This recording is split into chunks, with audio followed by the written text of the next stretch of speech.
What is up, everyone? We are back with another episode of Shaping the Culture podcast, and we got a special guest with us today. He's a legend in his own right.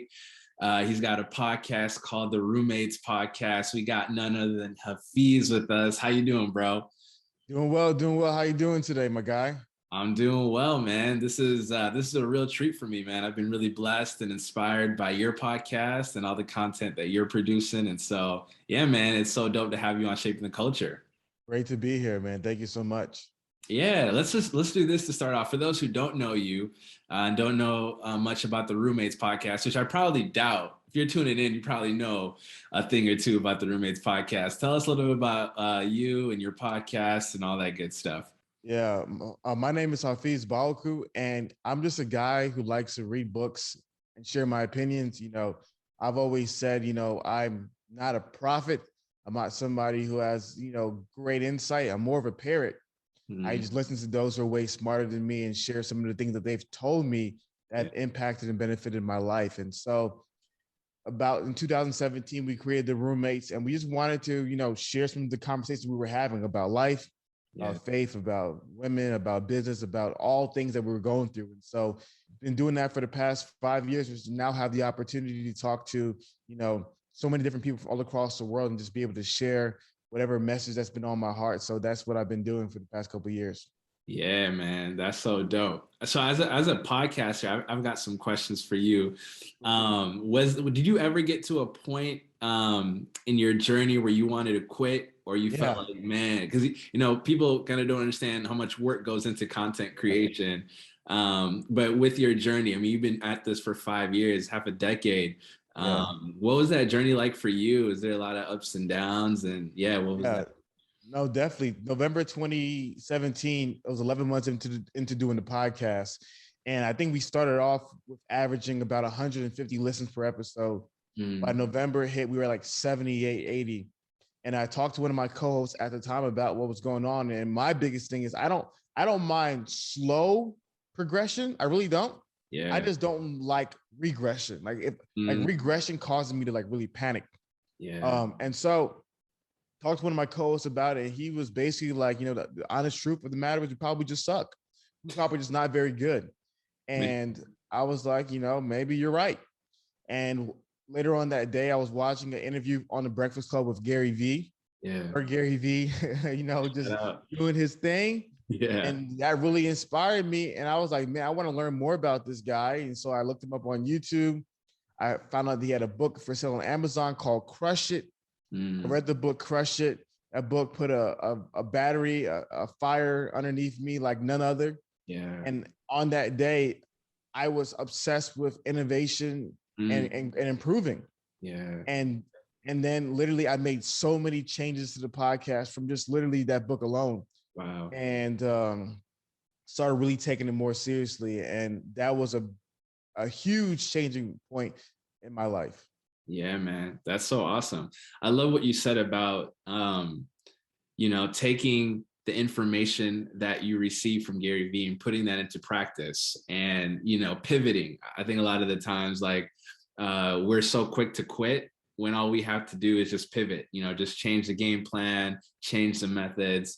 And that's so dope. I did want to ask you, for those who are creating content and who have a podcast that are there where you were in November of that first year that you started the podcast, what would be your encouragement to them that, what would you say to them? It's funny. Going? My advice is always don't start a podcast.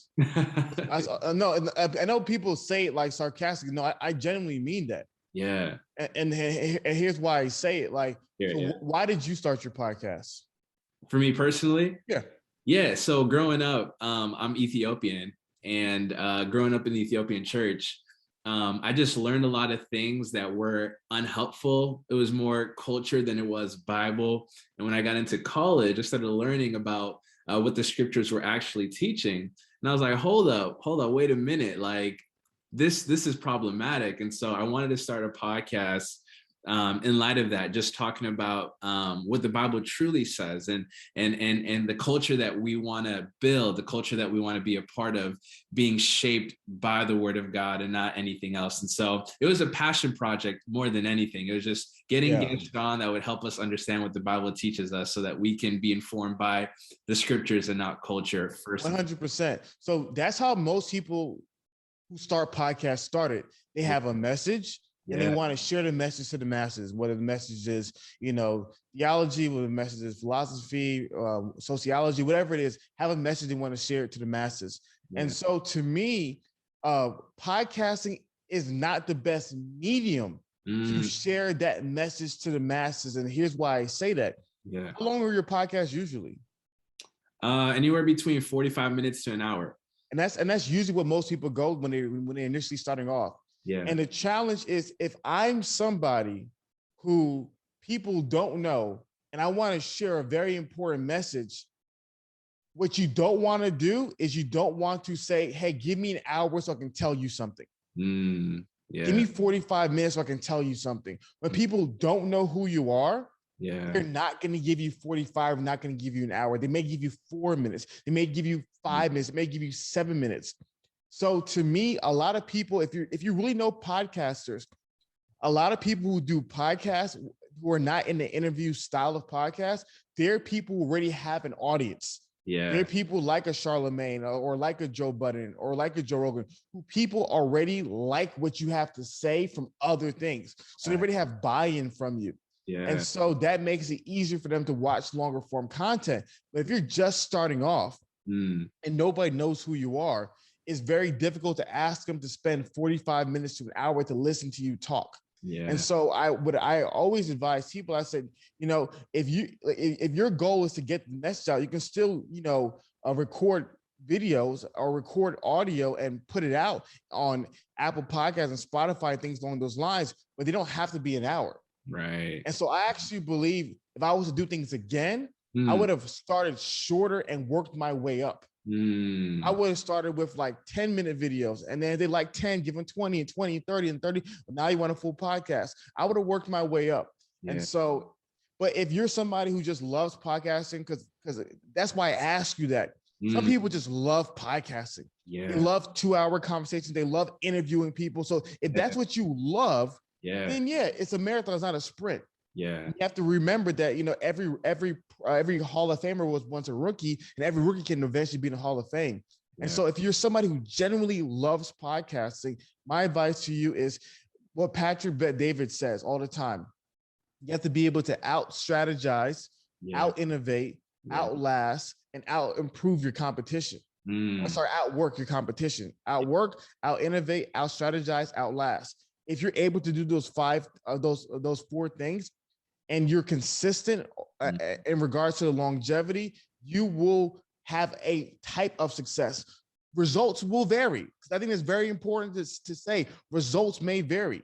But at the end of the day, you will find a type of success if you are truly outworking, outlasting, out innovating, and out strategizing the competition. But like I said, if you're an individual who's doing a podcast and you're realizing that, hey, it's hard to get people to listen to me talk for an hour, hour and a half, 2 hours. My advice to you is, why don't you put out shorter form content, and that'll be more digestible to the audience you're trying to reach. Yeah, man, I love it. That's so good, man. That's great insight, great wisdom. Thanks for sharing that. No problem. Let's shift gears a little bit. I love what you're doing on your channel and on your podcast. And recently I came across your interview with Ruslan. And man, that really got my mind turning in a lot of different ways. And I kind of wanted to engage in conversation with you about kind of what's going on in our era and in our generation right now. Over this summer, I had some friends visit from out of town, and they're like, hey, have you heard of this guy named Kevin Samuels? I was like, I don't know who this guy is. And they started showing me his videos, and immediately all the men were like, yeah, this makes sense to us. And then all the women were like, no, this is not good. This is not helpful in any way. And so we started having conversations with just friends in the Christian community. And I just kind of realized we were split on a lot of the ways we thought about this. And so this summer I began to kind of research and do more thinking and more listening around this topic. But for those who are just now being introduced to this conversation, this red pill conversation, manosphere, all of that, can you, in your own words, I'd love to hear from you what you think about this conversation, maybe how you were introduced to it and how you would understand it all. Yeah, and so similar to what I told Ruslan, the biggest problem in the 21st century is postmodernism and what it does to language. And what postmodernism does to language is it breaks it down to where words that mean one thing to one person mean something completely different to somebody else, right? So easy word, abortion, right? If you're a Christian person, you think about abortion, you think about ending life. If you're secular, abortion is ending fetus. One word, two completely different definitions, two completely different connotations.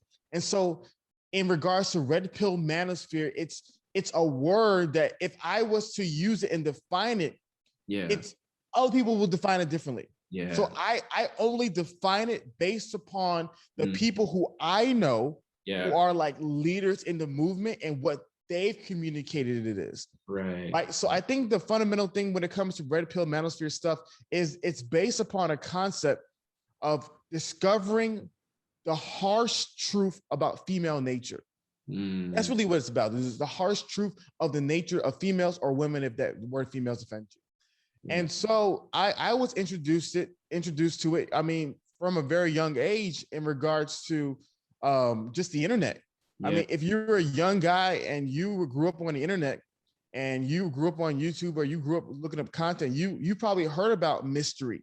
You probably heard about the pickup artist community back in the early 2000s. So you probably saw the different message boards about guys sharing their struggles, because the thing about when women share their struggles, it's usually public, the view, the real, you know, it's public things. But usually there's not a lot of space for men to share their struggles. So they usually go to the crevices of the internet. And so I've been following that the content for quite a long period of time. And to me, what I saw was there was guys who were struggling from a lack of information. There was things that men were struggling with, and there were things that were wrongly taught. A lot of things were wrongly taught to men and to women. So a lot of this content was attempting to teach a lot of these untruths that men believe, and some of them were correct. But like any individual's teaching, there's things they're going to be saying that are good, and everything things going to be saying that are bad. And also, when your movement or when your beliefs is a response, it tends to be an overcorrection, right? So if it's like you look at like, okay, typical Protestant theology might be liberal, and you have like this reform movement of the late 21st century. Now you have this shift, but then what happens is now it's extreme versions of ideas and principles. It's always, that's how Matt Chandler said it. We're in society, there's always these pendulum shifts. And so unfortunately, a lot of the content that's being taught about the truth of female nature are taught by divorced men or single guys. And no disrespect to anybody, I'm just letting you know that's who's usually teaching it. There's obviously a select few individuals who are married who teach it as well, or in relationships and stuff like that. And so that was my introduction to it, and you know, and so it's just been something I've been aware of for quite a long time. That's so good. How should Christians engage with that content? How have you navigated through that content? Because on one end, Hafeez, like, I understand why men are gravitating towards this content. In the church, we don't have, as men, a lot of outlets for us to talk about weaknesses, talk about struggles, work through. I mean, you know, when a girl breaks up with her boyfriend, she's got a whole community she can run to and process and cry with. When men break up with their girlfriends, they kind of deal with that alone. They kind of deal with that struggle alone. And so in a lot of ways, we don't have outlets and platforms where we can kind of dialogue. Unfortunately, you see that also in the church, which I want to kind of get into a little bit later on. But how should we engage that? Because it's so easy for us to look at this content and just buy in altogether, because it affirms a lot of what we feel. It affirms a lot of the way we think. It affirms a lot of our experiences. But we've got to walk into this with caution and navigate rightly. So yeah, what was that like for you, and how Yeah, I encouragement? think it's a simple principle that Pastor Mark Driscoll says, and this. It's unfortunate that a lot of people don't have the common sense to understand these things in life. First and foremost, every single thing. If you believe everything somebody says, you are a puppet. You're a puppet. Yeah. Or you're a clone. Or you're a robot. There's no human being on this planet that you should believe every single thing they say, because no human being is God. No human being is perfect. Right. So they're gonna say things that are wrong. I probably said things that were wrong. Yeah. I mean, I know I've said things that were wrong. Yeah. Yeah. So you can't believe every single idea that comes out of someone's mouth. So you as an individual need to have the ability of critical thinking. Yeah. Critical thinking of being able to listen to information, analyze it, accept what's true, and reject what's bad, right? Chew the meat, spit out the bones. Yeah. So with Christians, there's this principle that Pastor Mark Driscoll talked about called reject, redeem, and receive, right? Yeah. So you get information, you can do one of two things. You can reject and receive and redeem it. What does that mean? So reject, for example, okay, somebody tells you your goal is to have sex with 100 women before you settle down. Yeah. You look in the Bible, that's sexual morality. Common sense, I reject it. Yeah. I reject it. That idea is against God's will. Yeah. I reject it. Then there's another message that says, before you commit to a woman, really investigate to see if she's serious about you. Receive. That seems like very good wisdom. That seems like something where, even all throughout scripture, when people were marrying, that's one of the biggest points about marrying within cultures, was that you want someone who actually not only values you, but values the thing that you value. So I could receive that. Yeah. And then there's the second part is redeem. And redeeming is a bit complicated, because redeeming is taking an idea that may be good in principle, but then making it Christ-like, right? Yeah. So for example, the typical one everybody knows is the high value term, right? Yeah. And so high value, if you're using the definition, depending on what definition you use, it means someone's highly valuable to the opposite gender, right? And so an individual can say, I want to be high value and I want to be that person, but then all you focus on is getting money. All you focusing on is exterior things. All you focus on is gaining material success, right? Yeah. That'll make you high value in the eyes of the world, but you can redeem high value. And like one of the ways that my friend Chris redeemed high value was high value is also being a man of character. Everyone else's definition, character has nothing to do with being high value. Yeah. Kim Jong-un, in all honesty, is a high value male in North Korea. Yeah. He's not a high character guy. And so he now adds high character to his definition. I want to be someone who obviously is respected, highly desirable, but also a person of high character. That's what high value means to him. So you can redeem a word like that. Yeah. And so to me, whenever people are receiving or analyzing any information, you have to critically do one of those 2-3 things. You have to be able to receive it, to be able to reject it, or to be able to redeem it. Yeah, I love it. So good. Speaking on that, when we're thinking about this idea of rejecting, I've just got some thoughts I want to run by with you in light of this. I think about how, when you engage with some of this content, a lot of the times the fault gets put on the modern woman, right? And the reason why men now have to be high value men is because the standards have been raised with modern women. And on one end, I struggle with it, because I feel like we fought so hard to get here, for women to have these opportunities, for women to have these jobs, for women to have these rights, and it almost sounds like, man, we're kind of putting the blame on the women for men needing to step their game up, when, we should ultimately even be fighting for more rights for women and more opportunities for women and pay and all of that good stuff. And so how do we engage with that? Like, is that something we reject? Is that something we redeem? Like, it's a great conversation. And so it's a great conversation. And I'm explaining to you like this. Yeah. Generally speaking, most female animals are, most female animals are hierarchical in their mating. And what that means is most female animals, if they want to mate with the best possible individual, right?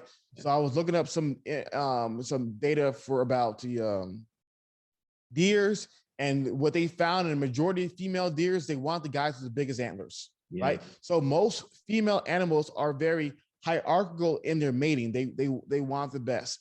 Human females are very what they consider are hypergamous. I'm sorry, got the word hypergamous, generally speaking. And what that means, and you can ask women this, they generally want somebody equal to or greater than them. And the easiest way of understanding this is height. All right. So I'm gonna try to bring this full circle so you can understand this. All right. Yeah. So women generally want somebody equal to or greater than them height-wise. If she's 5, if you ask a girl, do you have a height requirement? Most women will say, as long as he's taller than me. Is that safe to say? Yeah, definitely. Cool. Yeah. So right, they have this height requirement. All right. So taller than me, or my height or greater. So let's say all of a sudden society has a thing where they start feeding women certain food, and now women, their average height of a woman went from 5'4" to 5'10". All right. Average height of a woman is 5'4" right now. Average height of a male is 5'9". So let's say the society fed women some stuff, and now the average height is now 5'10". Yeah. Now all the women are like, we now want guys who are our height or taller. Yeah. Now the problem is all the guys who 50 years ago, before they fed women all this food, who were 5'9", they could easily find the girl because they were taller than the average girl. Right. Now that you fed women this food, now women are 5'10", and they only want guys who are taller than them, right? Right. Now what ends up happening is they disregard the guys who are 5'9". Yeah. So how does this relate to what you asked me? Yeah. There's nothing wrong with women improving in the workplace, women having equal rights.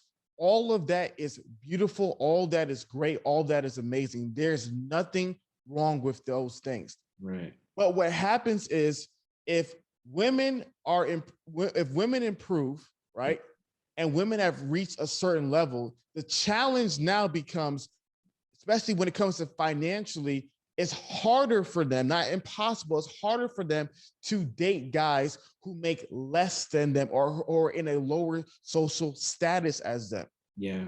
Okay. And so in all honesty, that may or may not matter. Yeah. Right.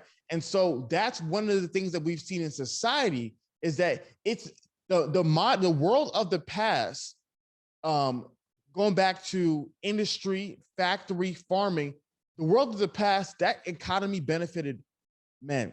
Yeah. A lot of this modern economy also benefits women. Yeah. Right. And so it's let women thrive, let women flourish. But now what begins to happen is that as women begin to achieve more and more financial success, one of the fundamental challenges is that they don't want men who years in the past were perfectly suitable candidates and nothing changed besides she made more.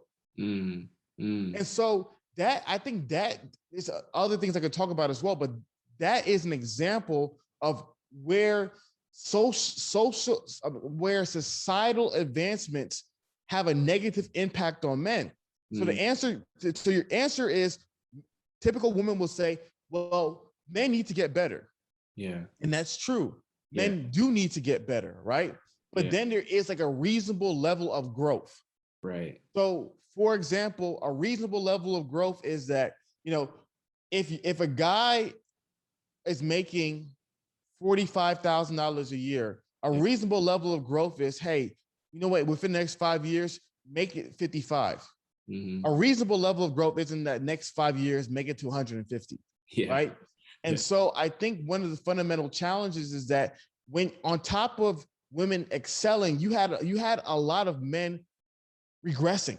You had a lot of men regressing from society, from lack of male influences, from single motherhood. So you had these males regressing as well. So I think that's where a lot of the men become frustrated.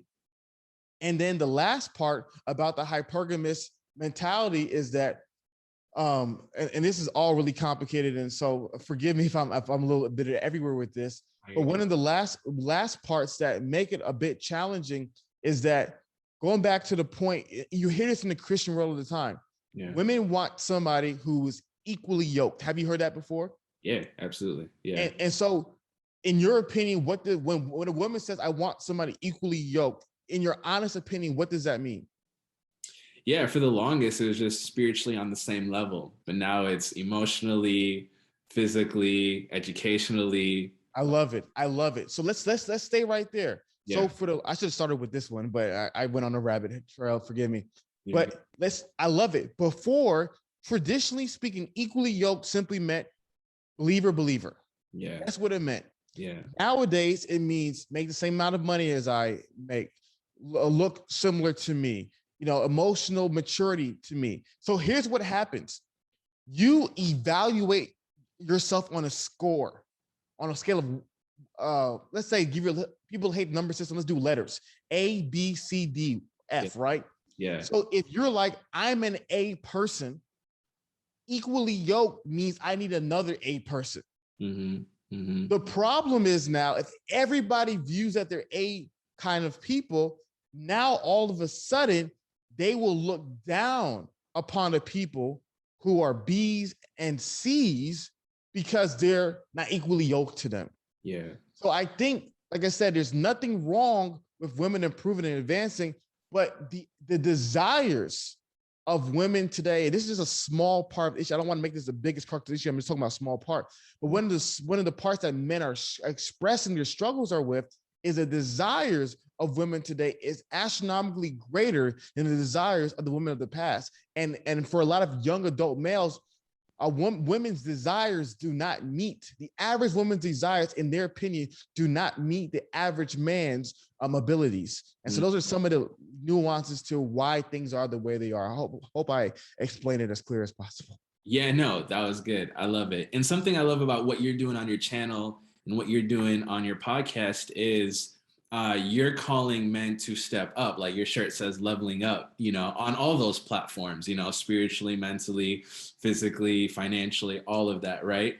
Mm-hmm. And this is the heart of kind of what I wanted to talk to you about is why do you think men are stagnant? I did a podcast episode 2-3 years ago. In fact, the way I found out about you was I did an episode called Men Are Trash. And it kind of went crazy. And it was a question mark. I was asking, are we, and it was me and my friends that were kind of fed up with, man, I just feel like we just get bashed all the time, or men get bashed all the time. And we didn't feel like it was productive. And around that time, Devon Franklin had just dropped his book on men, and you guys did a podcast episode with him. So I had a lot of people hit me up and they're like, you guys should check out this conversation. And then that led me on a rabbit trail listening to your guys' stuff. But I bring that up because in that episode, a really good friend of mine said something that has really stuck with me. And he said, a lot of the times men aren't raised. They just grow up. Boys aren't raised. They just grow up. Meaning, I don't know the context I come from an Ethiopian context. We weren't shown the ropes. Like I wasn't taught on nutrition. I wasn't taught, I never went to the gym with my parents. I never got taught how to use weights. I was never taught on how to balance a checkbook or budget. I wasn't taught on all of these things, right? And all of a sudden we have like all these expectations or what have you. And so I kind of wanted to ask you, what do you think is the underlying issue with maybe why men aren't leveling up or why men aren't stepping up? And what can we do about it? I definitely want to get into the church and how it's contributed as well. But I wanted to kind of hear your thoughts on that. Man, there's so many layers to this one. And I want to say about the red pill conversation and about some of the ideas expressed previously. Like I said, those are just tip of the iceberg conversation points. And I can just go in for days. I can elaborate things a little bit better. So I hope nobody misconstrued anything I was talking about diminishing women. That wasn't what I was saying. I was just simply expressing, what men have communicated to me is there things they're dealing with. But to answer your question, I said it a couple of years ago. This is just my personal opinion. I think women are like arrows and men are like horses. What I mean by that is you take an arrow and you allow a master craftsman or a master archer to shoot the arrow, it's generally speaking going to hit its mark. Yeah. All you got to do is wind it up and let it go. Yeah. Yeah. Right. So if I literally, like I said, if I set up a bow and it was perfectly, I just said, you know what, pull it back, let it go. A master archer, just pull it back, let it go. So a lot of women, they don't need much. If you ever taught women, especially younger girls, they don't need much.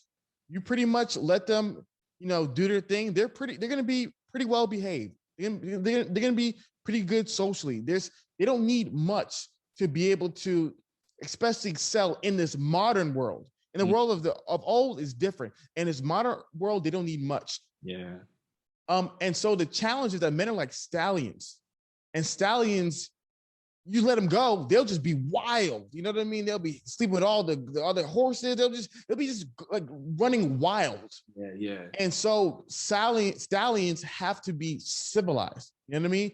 Stallions have to be kind of structured to be able to function in their best way possible, not to diminish their power, but to structure and put order to their power. Yeah. And so the thing that also exists in the modern world is like, there are no structures in which men are raised through.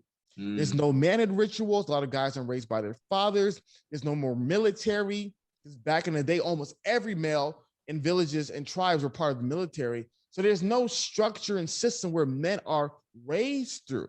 Yeah. Like I said, and for generally speaking, for women, they don't really need that kind of stuff. Guys do. Yeah. And so those are some of the differences, as well as when you talk about the single mother, the single motherhood dilemma. Single motherhood disproportionately affects males and females. Yeah. And so those are the two major things. And that's why you see a lot of men falling behind, because the structures of the past are just no longer there. Right. It's real. So what do we do about that? How do you engage men in light of that? Like, how do we, change the conversation? How do we help men rise to the occasion and overcome a lot of these obstacles that they find themselves in? Yeah, the first thing that needs to happen is that guys got to have tools to succeed. Like you can only. I remember somebody, a guy once told me, he said, you can only build the house that you can with the tools that you have. Yeah. So, for example, if I told somebody, build me a strong house, but I gave him a shovel and sand, he can only build a certain type of house. Yeah. I tell someone, build me a strong house. I give him bricks and not bricks. Sticks and glue and mud. You can only build a certain house. Yeah. Another guy, give him a bricks construction crew and an architect. He can build a pretty great house. So the very first thing is that we as a society have to ask ourselves, are we giving men all the tools necessary to be successful? Yeah. And a lot of times we're not. Yeah. And so that's why, going back to some of the conversation, like when you're talking about women need more rights, women need more, they everybody, no one can ever have too many good God-given rights, right? Yeah. But people act as if it's women are doing well and men are doing well. Like, let me give you a perfect example. Yeah. In the 1950s, colleges had a problem. And the problem that colleges had, Atlantic did an article about this, and the problem that colleges had was it was disproportionately male. It was 58% males and 42% women. So colleges said, we need to make our schools equal for women, give women opportunities to succeed. So therefore, we want to do initiatives, we want to do different things to proactively help women be able to come into our universities. Yeah. So colleges were very aggressive, assertive into making sure that women can now go to university. Right. Now the average college anywhere between 57 to 58% female to 42 to 43% male. So what are we doing now? Yeah. Because in the 50s, when it was majority males, you said that was a problem and needed to pour resources into women.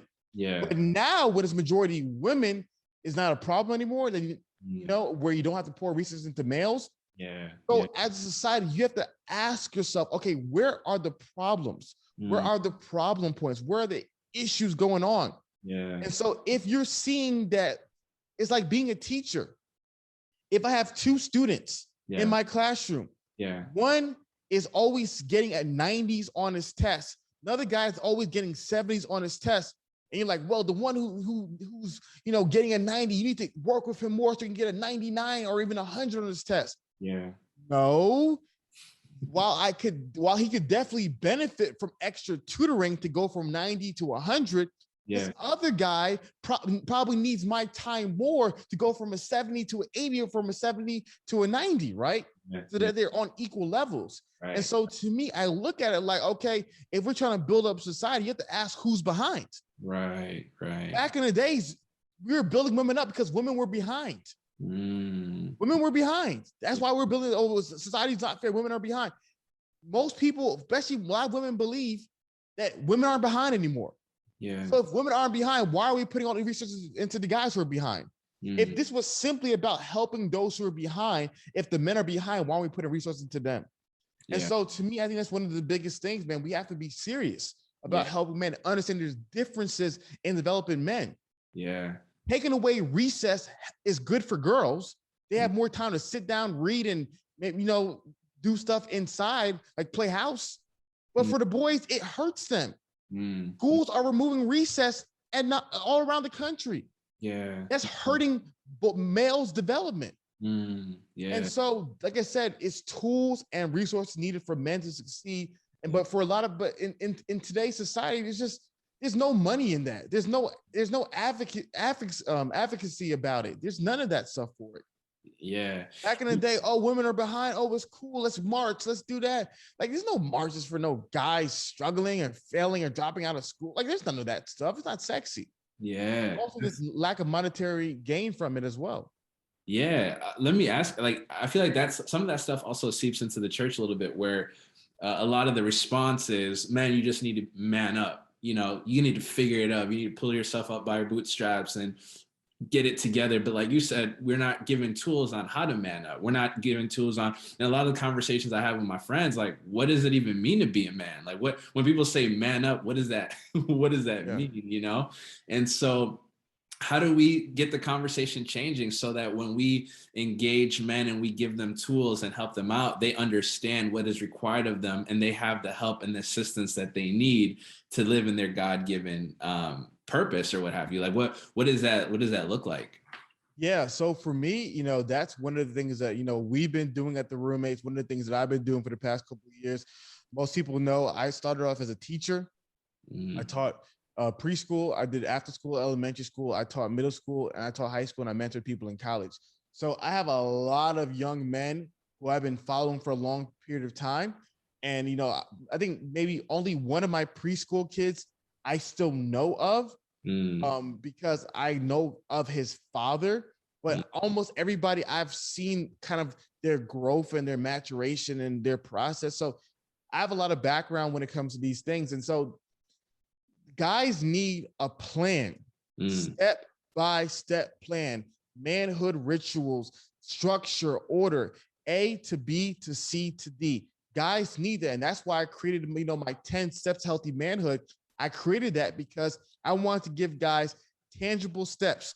Yeah. Step 1, make your bed. Start there. Yeah. Step 2, heal from past wounds. And I share how to do that. Step 3, find your purpose. Step 4, find like-minded community. And so there's these tangible steps that you give to men to be able to help them succeed. Yeah. And so I think that's one of the biggest things. Like I said, we have to be able to give them tangible, step-by-step things that every single man can do in their daily lives today to be able to succeed. I love that. That's so good. In your assessment, why do you think that isn't happening? Why do you think, in light of what you were saying, well, on one end, we're not helping those that need help, like men that need help. On the other hand, you just kind of described, man, we got to step by step help them accomplish their goals, accomplish their God-given purposes. Why isn't that happening? In fact, in my experience, a lot of the times men are they're just criticized. They're I don't know what it is. Like, growing up, we were taught men don't have emotions, and so we can just say whatever to them. Men aren't allowed to process their emotions. They're not allowed to respond with emotion. You got 2 emotions. It's anger or happiness. That's like all you got. And so Why do you think we're not engaging and we're not helping them step by step? What do you think is It's a going on? multifaceted thing, and I don't want to ever give, and everything I'm giving is just my opinion, and it is multi-dimensional answers to all these apparently simple questions. I think it really starts with we just don't care. I'm gonna be honest with you, people just don't care. Like, it's not like, it's like I said, like it's funny where you see how different groups of people can, like, what it takes for people to be upset or rally around them. Like, let's do something that's really easy, like the gay community. People care about them. If things are going wrong with the gay community, you better believe they're gonna make some noise. Yeah. And you better believe things are gonna be changed. Yeah. Yeah. Black community, people don't care as much. It takes a lot. There's a lot of people dying. So maybe we sort of care. Yeah. White women, you let a white girl go missing. Oh, people care. Yeah. People will care. Yeah. There'll be a whole John Benet Ramsey that people will stop the world to look for these little girls. Yeah. Yeah. And so I just truly believe like people just don't care about men. Like, it's just men. Because the problem, when you think about men, like you said, the typical thing you think about is man up. Yeah. Yeah. You don't have it together, it's your fault. Yeah. Yeah. Figure it out. Yeah. Pull yourself up. Get up. Stop crying. Stop whining. Yeah. There's no empathy. Yeah. A woman, nobody looks at a woman crying on the street and tell her, get up and pull yourself up. Look at her like, oh my gosh, what's wrong? Yeah. What happened? Yeah.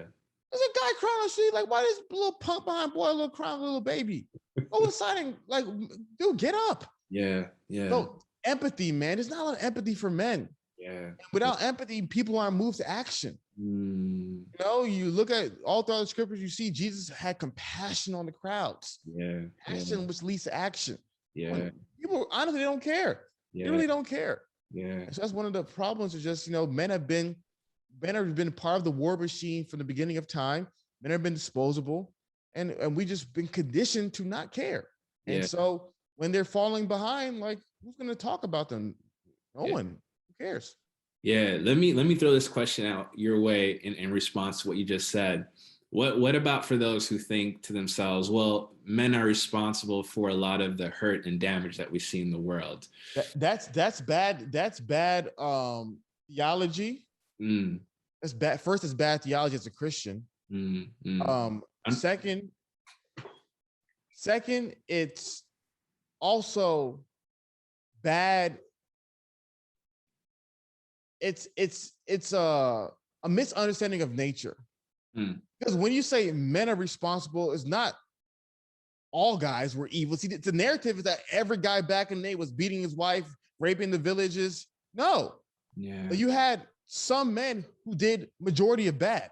And so so what happens is, think about it. It's if you're demonizing an entire gender, whether it's male or female, that's wrong. Yeah. Men were like, let me give you an example. Yeah. I think there was these rams. Yeah. Or these ram type animals where their mating ritual is they have to, like, headbutt each other. And whoever headbutts the other person and cause the other person to submit, that's who the women go to. Yeah. Yeah. So the females of the species won't mate with you unless you beat up other males. Wow. The male violence is incentivized. Yeah. Yeah. And unfortunately, in society, we lived in a violent world. Let's not just talk about humans, let's talk about animals. Whether you believed in dinosaurs or whatever, they were large predators who wanted to kill humans. Yeah. Lions. Yeah. Snakes. Yeah. Who was going to fight them? Who needed to be tough? Think about it. Who needed to be the one to be tough and to be aggressive and to go kill the lion that was killing everybody in the plains? Yeah. Who was the one that was going to go and kill the tigers? Yeah. Who's going to be the one that's going to go and fight off the woolly mammoths that were tearing down the villages? Who was going to do that? The men. Men were. Yeah. Yeah. So men had to do that. They had to be tough, they had to be strong, they had to be aggressive, they had to be violent. Yeah. Yeah. So Yeah. you ask them to be tough, to be strong, to be aggressive, to be violent, just to civilize the world. Mm, Who's mm, having to lift all the heavy boulders? mm, Who's having to build the pyramids?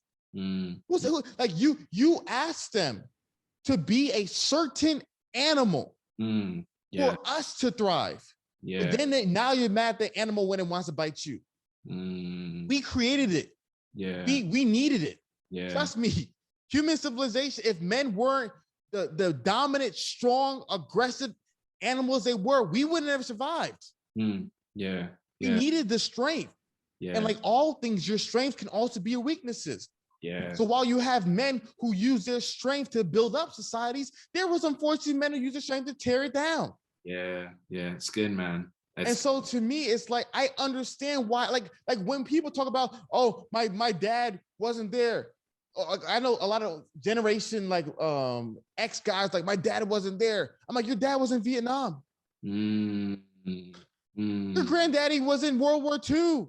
yeah. It's kind of hard to be I'm not trying to pick on women. I'm just saying it's kind of hard to be emotionally available after seeing your friends get their face blown off in war for all these years.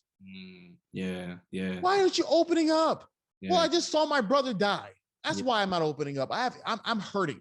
Yeah. Yeah. So we made men these warriors. We made men part of this war machine, and then we're mad that they go back and they're a little bit aggressive. So when people say it's men's fault, I'm like, no, it's society's fault. It's all of our faults. We needed it. We needed the monster. Yeah. We needed them. Why do you think we didn't address that? Why do you think like we didn't see it for the nuance that it is, and we just demonize men altogether? You know, do you think it comes back to us just not caring about men? Yeah. Okay. It's just like I said, it's a lot of stories are simplistic. Yeah. Yeah. My favorite stories are complicated villains. Like all due respect, like Dragon Ball Z's, like some of the villains are very simplistic. Like Frieza, I want to destroy the world. Why? Very simple. Yeah. I love Naruto. Yeah. The villains are complex. Pain, complex. Itachi, complex. Yeah. You know, very first ones with Zabuza, complex. Yeah. Yeah. Things are complex. Yeah. So a lot of times in society, we have these simple narratives. That's what I call them, these simple narratives about men. Yeah. Simple narratives about the world. And it works. We don't want to think. We don't want to use all that brain power to rationalize or think. So we accept these simple narratives. Yeah. Yeah. So men are bad. Oh yeah, men are bad. That's true. My dad hit my mom. Yeah, that's true. Men are bad. Not realizing your dad hit your mom because your dad's father used to beat him. Your dad's father used to beat him because your dad's father got displaced displaced from his job, and he felt less than of a man.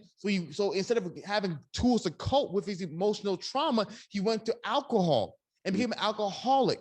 Yeah. And so he was just mad and he beat everybody.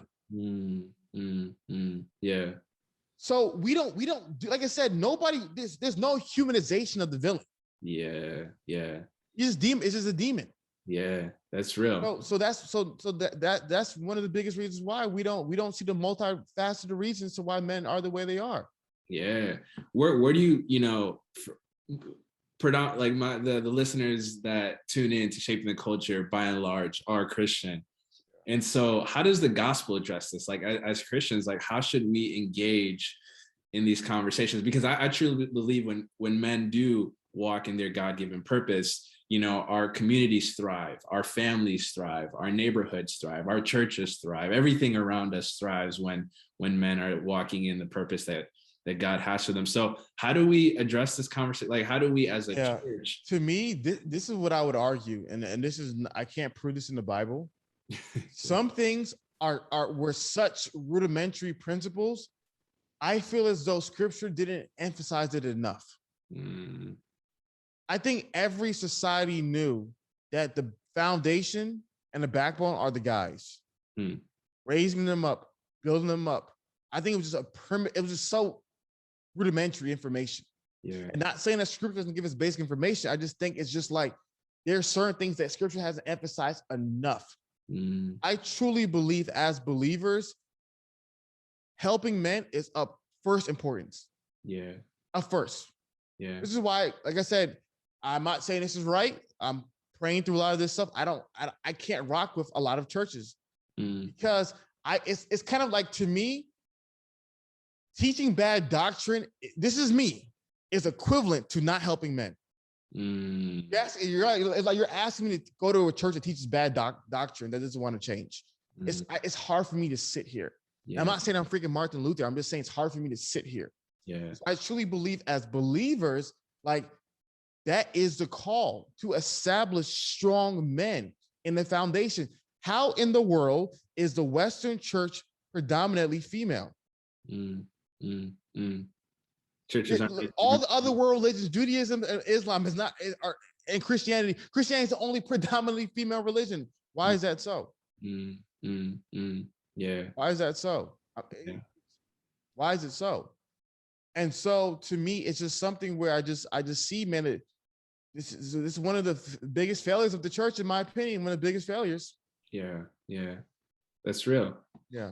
I feel that. I think, and that's why I started off this interview saying, I think this is why a lot of men I know or have conversations with turn to communities like the Red Pill community or turn to the Manosphere community, because there's a space where they feel heard, where they feel acknowledged, or at the very least, they're being encouraged to step up. They're being encouraged to get their money right. They're encouraged to smell right and have their fashion game on point. Like it might not all be right. It might not all be gospel truth. Like you said, there's things that we got to redeem, and there's things we just got to reject with the things that we receive. But I feel like there's spaces outside the churches that are engaging men in a way that they feel heard and seen and uplifted and challenged or what have you. 100%. Yeah. So let me, I feel like we could be here all day, man. As you're answering, I've got so many follow-up questions, but want to respect your time. What would be your challenge, if you could, to men? And then secondly, I'll ask, what would your challenge be to churches in helping men? Yeah, I think the churches is similar to what I was dealing with about like a couple of years ago with churches who are like, what would be your advice to churches who don't teach to a diverse group of people? Like what are your advice to homogenous churches that are in non-homogenous communities? I want to make that clear. Yeah. My number one piece of advice is, do you really care? Like when you care about things will change. Yeah. Churches care. They care about abortion. You best believe they care about abortion. Yeah. You see the way they get money. You see that the way they act. You see that the way they get emotional about it. They care. They care about ending slavery in the Philippines. Yeah. You see the way they act. You see the way they talk. You see the way they spend money on it. Yeah. When you care, you move. Yeah. So my biggest thing is, do you care? Yeah. Ask yourself that question. Do you really care? Yeah. And if no, why not? I can't make you care. And if you do it and you don't care, we all know what it's going to be. Yeah. Half but effort. Yeah. And so the very first thing for churches is that, do you really, because I remember a couple of years ago, we brought in this pastor from one of the largest churches in Houston. Yeah. One of the largest Black churches in the country. And I said, do you know that the Black church is predominantly female, including your own? You know what he told me? I never noticed that. His church is 75% women. Wow. Yeah. And he didn't notice that it was majority. There's no guys there.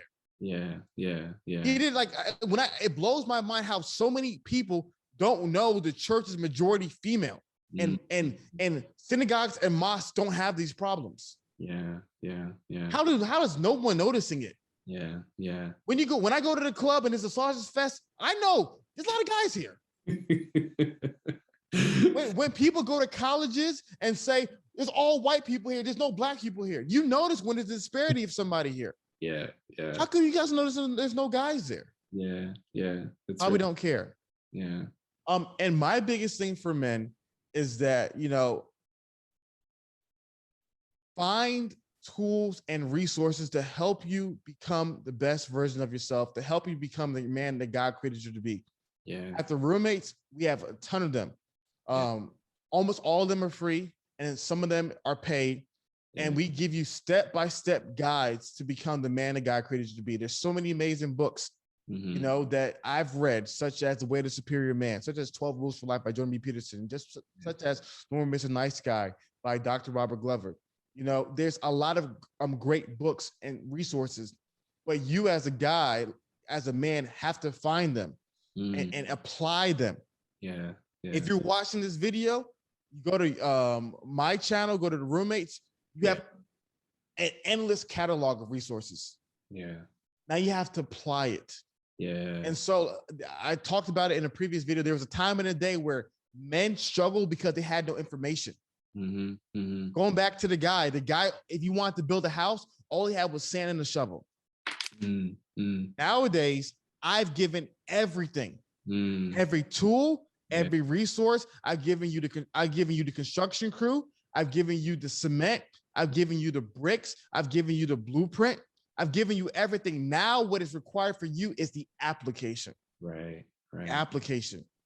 Yeah. The tangible application. Yeah. And so there's a great manhood series. I believe it's called the 33 series for Christian men.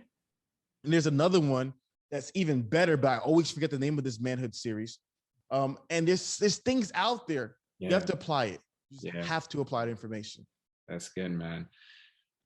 So powerful. I really appreciate your time. I wish we had more time to engage with a lot of the things that you brought up. But where can they? What time is it right now? Where I'm at? Yeah, it's 5 o'clock. I can go. We can go like 10 more minutes. What else you got? 10 more minutes. Dope. All right. I just kind of wanted to engage because I'm thinking, man, if women are listening to this, they're probably thinking, are you against women? Or are you just, and so especially in the church, when you hear language like this, when you're encouraging men, or even when you bring up percentages where it's like, oh, it's predominantly women here at the church. The response is, well, are we just trying to even out the playing field, or is that a problem? Like sometimes people don't understand that healthy men mean healthy communities. And so maybe, one of the things I would have wanted to ask is, why is it important to have men in the churches? Why is it important for men to be pursued? Why is it important for men to be equipped? Like we're not against women. We're pro women in wanting men to step up. But like, what does that mean? This is really good. So I'm gonna go in a rabbit. I'm gonna try to go everywhere, but I promise I'll bring it full circle. Okay. Let's do it. In your opinion, from what you know, do you think there's more men on this planet or women on this planet? There's more men, right? If I'm not mistaken. Yeah. So most people don't know this. There's more men than women on this planet. There's 101 men to 100 women on this planet. Yeah. Right. In when it comes to births, the World Health Organization shares that for every 100 females born on this planet, there's 105 males born on this planet. There's more males than females. United States and some Western worlds are different. Yeah. I want to make that clear. There are differences, but nature creates more males than females. What happens is, unfortunately, especially the United States and places like that, men die off. Yeah. Wars, diseases, killing each other, especially in the Black community, men die off. Yeah. There's more males than females. So to me, when I'm saying that in the world, if there should always be more, if it's equal distribution, it should always be more males than females. Yeah. In the world. Yeah. If the church is a worldwide family, and the world is majority male, I expect church to be majority males. Yeah. So to me, the reason why it's a problem, and some of their estimates of like 58%, 60% in the Black communities, anywhere between 70 to 80%. Here's one of the biggest reasons why it's a problem. Yeah. Ladies, when you're trying to marry somebody, where are the Christian guys at? In the clubs. Yeah. Where are the Christian guys at? Yeah. The honest truth is they're nowhere to be found. Yeah. Let's make it very selfish for the women. If there's no men in the church, all the women who want a godly husband, where are they going to find them at? Mm, that's real. If you're going to a church that's 70% female, 70% females, and the smallest demographic in the Western church is men between the age of 18 and 35, that is the typical marriage age. Mm-hmm. The least likely group of people are marriage age men in the Western church or church in general. Mm-hmm. So when women want to get married, who are they going to marry? Right. All these beautiful, strong daughters everyone's raising. Who are they going to marry? Yeah. That's real. I love that. Yeah. So at the end of the day, that's why it's important to be able to have healthy families. We need strong men and strong women. Yeah. If we're saying there's not a lot of strong men, then obviously we have to help the men. It's not, like I said, we're never talking about diminishing women. We're simply talking about lifting up men. Yeah, I love that. In light of that, a lot of the times there is complaints where it's like, okay, I don't want any, even the men that are present, they're not looked at, and I've heard you talk about this in different interviews and things of that nature. It's like, okay, even the Christian men that are available, they're not up to par. And so they'll rather go and bring somebody from the world and try to get them saved than date and engage Christian men. And I get it. I think a lot of Christian men can be corny too, and they don't think about a lot of things that they should be thinking about. But speak to that a little bit. Like, I think it was an interview you had with Ruslan, but men kind of, we're late bloomers in a lot of ways. Part of it is because we're not raised. Part of it is because the church is not investing in us. We're not being discipled. So for whatever reason, we're late bloomers. And so we don't have a lot to offer right off the bat. And so can you speak to that a little bit even? No, that's really good. Marriage, yeah. So going back to the hypergamy example that I gave. Yeah. When women want somebody equal to or greater than them. Yeah. See, the problem is it goes back to how do you view yourself? And like I said, this can go really bad or can go really good. I'm gonna try to make this go really good. All right. Let's do it. If most women view like the average woman today is a rock star. When I talk to most women, they view the average woman today is a rock star. She's killing it. She's doing A, she's doing B, she's doing C. She's beautiful. She's amazing. She's great. Like I said, so she views herself as an A. Yeah. Equally yoked. Yeah. I want someone else who's an A. Yeah. And we have to be honest. Though they're Christian women, they're still women. And they have normal sexual desires like women. And so the challenge is the guys in the world are going to be more attractive because a lot of times the guys in the world are more masculine. One of the fundamental flaws of Christian teachings, especially amongst men, is they focus on simply them being the Lamb of God. While Jesus was the Lamb of God, he was also the Lion of Judah. He was both. Yeah. No, like honestly, Jesus is, if he's anything, the last thing he is your friend. I understand that he's my, trust me, if God is anything, God is not your best friend.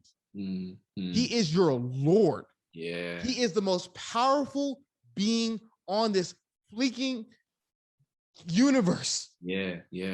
No one can even be close to him. Nobody, he has no peers. No, none whatsoever. Yeah. Greatness, people worshiping, angels, power, wants to destroy the planet, flick of the finger, everything gone. Yeah. Be gone. Yeah. That's Jesus. Power, strength, might. Yeah. But the church don't teach that. Very feminine, very effeminized style Christianity. And I'm not going to the other extreme and saying he's all lying. I'm saying he's both. Yeah. And so when churches simply focus on Christ being the Lamb and teaching, think about it. So many men grew up in the church, be nice, be kind. No. I'm telling you, in my family is be strong. Joshua 1:9, be strong and courageous. Do not be dismayed. Do not be afraid. Yeah. Do not be dismayed, for the Lord your God is with you wherever you go. Yeah. Yeah. Yeah. Be strong. Yeah. I don't really like this. Yeah, I could, if I was to guess, there's probably more commands about being strong than being sweet. But the whole thing is, oh, look at my son. He's such a sweet boy, so well behaved. That's a good boy. Yeah. No, I want my son to be strong men, not good boys. Yeah. And so, unfortunately, what happens in the church is when you create these, in all honest, very weak, flimsy men, they're just not desirable on a sheer biological perspective. Not desirable. Yeah. And the men of the world are. Yeah. And so that's why you see, going back to the problem, there's no guys in the church, and then the men in the world are more desirable. What ends up happening? A lot of women have children and marry guys who are not believers, who are not serious about their faith. And now these women have sons that they have to drag to church while daddy gets to stay at home and watch football on Sundays. And then you wonder why that son at 18 stops going to church. Wow. Or he becomes a good mama's boy who listens to everything that mommy says in spite of what daddy's doing, and he's totally obedient and submissive to her. And you wonder why he can't lead a woman in the future. And so, yeah, it's all these things have consequences, and all these things have effects. Yeah. I mean, it's funny. I mean, they say nice guys finish last, and it's a true statement. You know what I mean? This wasn't nice. I want people to, because like when I use the word niceness and kindness are two different things. Nice. Let me tell you something that's what a nice guy will do. A nice guy, nice is doing and saying things that make people happy. Kind person is doing and saying things that make people holy. Okay, so let me explain the difference. Yes. If you were a nice guy and you were living in the 1960s and you were around your friends and you're like, man, them niggers don't need to go to our schools. And everyone's saying, yeah, them blacks they need to stay in their schools. If you're nice, want to make everybody happy, what do? Just say what they're saying. Yeah, man, you're right. Blacks don't need to go here. That's being a nice guy. Be agreeable. No, be nice. Yeah. Be agreeable. Yeah. Oh, yeah, you're right. Yeah, you're right. Or don't say anything at all. I'm not gonna say, hi, you're funny, man. That's crazy. Kind, what makes them holy. Hey, guys. First, you shouldn't be calling them that. And second, what's wrong with them going to our schools? Yeah. Kind, strong. Yeah. Christ was kind.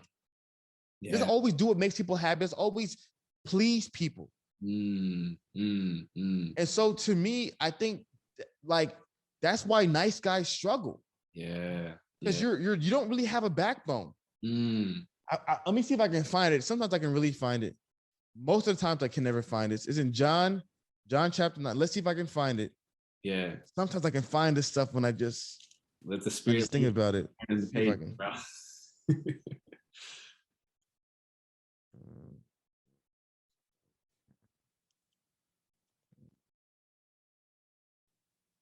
I don't think I can find it. But there was man, I hate it when I can't. 1 second, I'm gonna try one more thing. Cool. I found it. Hey, look at that. So in John 12, this is really powerful. John 12, Jesus is giving a speech in synagogues. John 12, verses 42 through 43. Here's what it says. It says, nevertheless, many of the authorities believed in him, but for fear of the Pharisees, they did not confess it, so that they would not be put out of the synagogues. For they loved the glory that comes from man more than the glory that comes from God. There were people in high places who believed that Jesus was the Son of God. Yeah. But they were afraid of saying it because they didn't want the Pharisees to be upset with them, so they couldn't go to the synagogues. Yeah. So that's what a nice guy does. A nice guy is a people pleaser. Wow. If I call him Son of God, I won't be able to sit in the front row. Like, I'm not gonna say anything. Yeah. No. Yeah. Kind is strong. Yeah. And we don't. And in the church, we don't teach that. Bro, that's so fire right there. That's so good. Thank you for sharing that. I wonder, for me, I'm just going to be honest about myself. I I can see myself in that. You know, my whole life, I think I've strived to be a nice guy. And at times, nice meant compromising my real thoughts. Nice meant compromising what I really felt, or nice meant compromising what I think should be done, or what have you. But nice is not a fruit of the spirit. You know what I'm saying? Like that doesn't come from God, you know? And so, you know, they also say too, there's two types of men that don't have trouble, you know, finding love: the bad guys and the funny guys. You know what I'm saying? Those are the two guys that always, and we're not promoting bad men or anything like that, but there is something to be said about men who know how to put their foot down, to know when they know what they want, when they're able to lead with excellence, when they're able to lead well. And you have to ask yourself the question, why do, it's like I said, simple argument, simple statement. Women like bad boys. Simple. Complex. Why do they like bad boys? What, is it they like people who smack them in their faces? Do you like people who call them out their names? No, what you realize, there's certain things that these guys who are labeled bad boys exhibit that makes them attractive. And one of the key things is boundaries. Putting their foot down is attractive. Yeah. Somebody who is not pushed around is attractive. Yeah. So going back to that, I just want to talk about that briefly. Like sometimes when people use that word, the bad boys, I'm like, what is it about him that's desirable? And a lot of times not because he's bad, but sometimes him being bad, he also has these other attributes as well. Yeah, he's just not a pushover. Yeah. Pushover. That's so good. What do you like for, let's say there's somebody that's tuning in right now, they're maybe, you know, whatever age they are, you're just a young man, and they're coming across this content. This is new information for them. What would be a great next step? And we'll leave on this end. I know I kept you 5 more minutes than we had planned, but what would you be your encouragement for them that's tuning in and they want to know what's next? So my advice is, I have a course called 10 Steps to Healthy Manhood course. Yeah. It is a fantastic course. I was really intentional about creating a life for men. And I'm very intentional about establishing all the resources necessary for men to be the best version of themselves. Yeah. So I've added to that course my masculinity course, which is talking about all the skills that men need to be successful. So go to roommatesshop.com or roommateslevelup.com or roommateshtx.com, any one of our websites. You can purchase that course. Yeah. And that's something that I believe in that. Like people sell things, but I believe in that because I'm always talking to guys, always thinking about what do they need. Right. And I put everything that I know from the wisdom that God's given me into that. If you're somebody who's like, you know, I don't have any money right now, on the Roommates channel, I have a playlist called Manhood 101. And in that playlist, I sat down and I talked to countless of men, all different walks of life, believers, non-believers, millionaires, you know, a lot of them are rich. So there's not a lot of broke guys, but very successful men. And I would ask them like similar questions over and over again. If you were advising young guys in their 20s, what steps would you give them? And these guys give so many gems. So you have the paid version, which is the Manhood course. I believe in it. It's a gem. Also, you go to our YouTube channel. We have a Manhood 101 playlist, hundreds upon hundreds of if not thousands of hours of free content available, so you can continue to build yourself up to the man that God created you to be. So good, bro. I'll put the links in my in the bio section for this episode too. So, bro, thank you so much for your time, for your wisdom. This is good. There's some things I'm gonna chew on as well after we get off this call. So, yeah, man, God bless you. Love what you're doing with the Roommates. Pray that you get more views, more subscribers, man. We're praying that you guys blow up even more. You guys got an incredible message, and I feel like the Lord is using you guys profoundly. Thank you so much. Thank you, y'all. And for those who are tuning in, thank you guys for joining us. Until next time, family, peace and grace.